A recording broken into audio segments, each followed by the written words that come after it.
السلام علیکم دوستو، سنو، یہ بات اٹل حقیقت ہے۔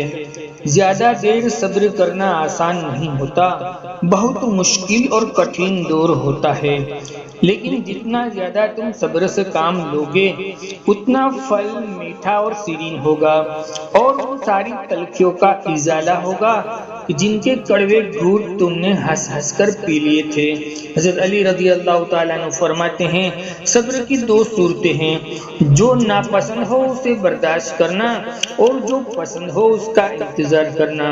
جان رکھو، جب تم پریشانی اور نا امیدی محسوس کرو تو یاد کرو، جب 6 ماہ تک آپ صلی اللہ علیہ وسلم پر وحی نازل نہیں ہوئی، نہ ہی حضرت جبرائیل علیہ السلام آئے، نہ خواب میں الہام ہوا، تو آپ صلی اللہ علیہ وسلم پریشان ہو گئے، بے چین ہو گئے، تو اللہ تعالیٰ نے سورۃ ضحیٰ نازل فرمائی۔ سنو، اگر تم پریشان ہو تو رات کو جلدی سو جایا کرو اور جلدی اٹھ جایا کرو، اور خوبصورت صبح کو دیکھو تاکہ پتہ چلے کہ صرف اندھیری رات ہی نہیں ہوتی، اس کے بعد روشن صبح بھی ہے۔ میرے رب نے آپ کو تسلی دیتے ہوئے فرمایا، اے محمد صلی اللہ علیہ وسلم، تمہارے رب نے نہ تم کو چھوڑا ہے اور نہ ہی تمہیں بھول گیا ہے۔ یاد رکھو، جو دروازے زمین والوں کی تدبیر سے بند ہوتے ہیں، ان میں بڑے بڑے دروازے آسمان والے کے فضل سے کھلتے ہیں۔ جس خواہش کو تم اللہ کی رضا کے لیے روک لیتے ہو اور اسی خواہش کو وہ تمہارا مقدر بنا دیتا ہے۔ میرا رب قرآن میں مثال دے کر سمجھاتا ہے کہ خشکسالی اور بنجر پن سے مرجھائی ہوئی کھیتی پر جب اللہ ایک مخصوص عرصے کے بعد اپنا ابر کرم برساتا ہے تو وہ کھیتی اپنی تمام تر تازگیوں اور توانائی سے پھر سے لہلہا اٹھتی ہے اور پھر سے ہری بھری ہو جاتی ہے۔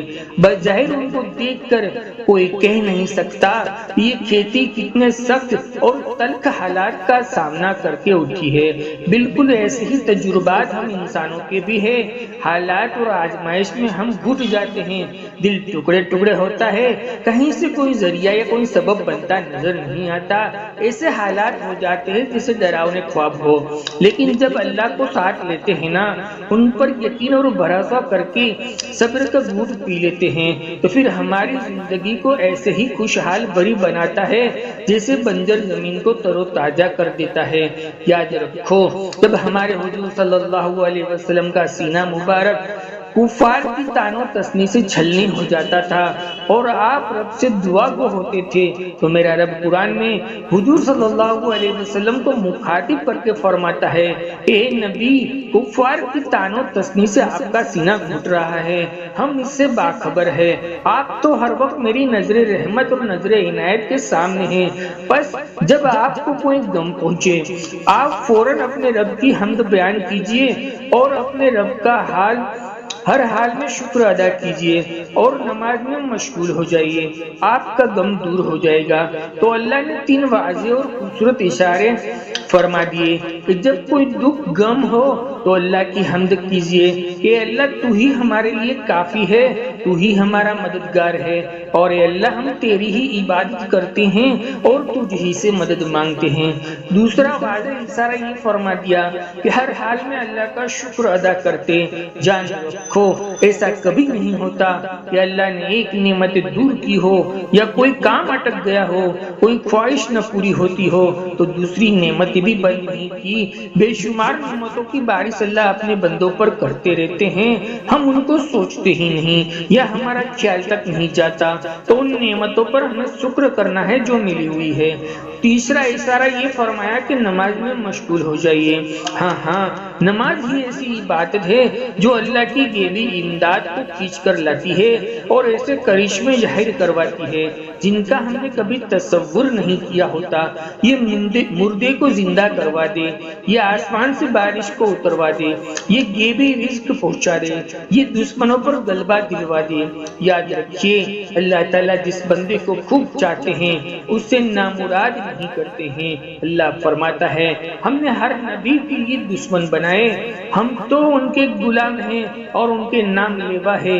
کیا پتا ہماری یہ تکلیف، یہ پریشانی ہمیں ہمیں اللہ سے جوڑ دے۔ یاد رکھو آم کے پھل ہوتے ہیں جو ایک دم سے پکے نہیں ہو جاتے، اسے گرم ہوا کی ضرورت ہوتی ہے۔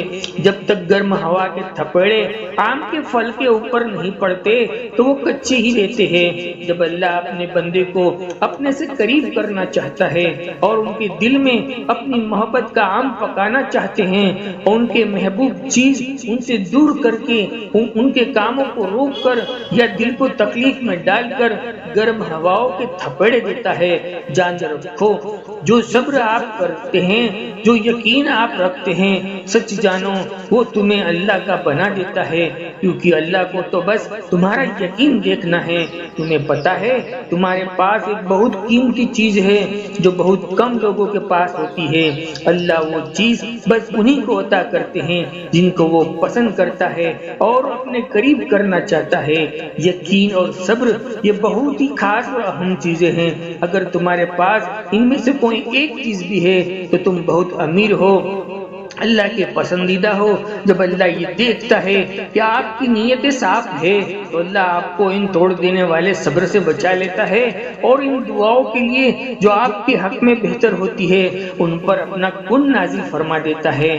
غم نہ کرے، اداس نہ ہو، ان قریب وہ وقت دور نہیں ہے جب آپ کے مرزائی ہوئی مسکراہٹیں خوشیوں کے اندر تبدیل ہو جائے گی اور آپ اپنی ساری مانگی ہوئی دعاؤں کو ایک کے بعد ایک قبول ہوتا ہوا دیکھو گے انشاءاللہ۔ دوستو ہماری دلی دعائیں آپ سبھی بہن بھائی کے ساتھ ہے، آپ ہمارے لیے بھی دعا کیجیے گا۔